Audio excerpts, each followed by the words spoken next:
সত্যি কথা বলতে ছোটবেলা থেকে চাষবাস এগুলো আমি জানতাম না। আমার বাপের বাড়িতে কোনোদিন চাষবাস হয়নি। কিন্তু আমি এটা শুনেছিলাম আমার শ্বশুর বাড়িতে নাকি চাষবাস হতো। সেটা আবার অনেক বছর আগে, এখন বন্ধ হয়ে গেছে। হঠাৎ দেখলাম এবছর থেকে আবার চাষ করা শুরু করেছে। তাই আমার আর তর সয়নি, তাই আমি তাড়াতাড়ি করে মাঠে চলে এসেছি। দেখতে এসেছি কিভাবে ধান ঝাড়া হয়। দেখো, না আমি কোনো শহরের মেয়ে, না আমি কোনো গ্রামের মেয়ে। আমি টাউন এলাকায় থাকি। টাউনে যারা থাকে তারা নিশ্চয়ই বুঝবে, নয় শহর নয় গ্রাম। তো আমার খুব গ্রাম খুবই প্রিয়। তাই আমি আমার হাসব্যান্ডের সাথে চলে এসেছি। আমি বলছি, চলো আমাকে নিয়ে চলো, আমিও দেখবো। তো দেখতে এসে আমিও কাজে লেগে পড়েছি। হয়তো ঠিকঠাক ভালোভাবে পারছি না, আমাকে শিখিয়ে দিচ্ছে।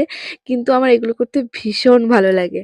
এটা কিন্তু সবাই বিশ্বাস করবে, গ্রামের মতো পরিবেশ কোথাও পাওয়া যাবে না। বড় বড় শহরেও পাওয়া যাবে না। আমি তো সবসময় বলি যে আমি গ্রামে গিয়ে থাকবো। আমার এই ব্যস্তময় শহর আর ভালো লাগে না। শহরের মানুষ শুধু এদিক ওদিক ছুটছে, কিন্তু শান্তি আর পাচ্ছে না। তোমাদের একটা কথা বলি, যদি কখনো সময় পাও একবার গ্রামে গিয়ে ঘুরে আসবে। গ্রামের মাঠে বসে যে খাওয়া, তার যে কি স্বাদ, তার যে কি আনন্দ, যারা গ্রামে থাকে তারাই একমাত্র বলতে পারবে।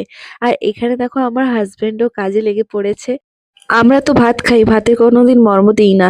কিন্তু যারা চাষ করে তারাই বোঝে ভাতের দাম কত।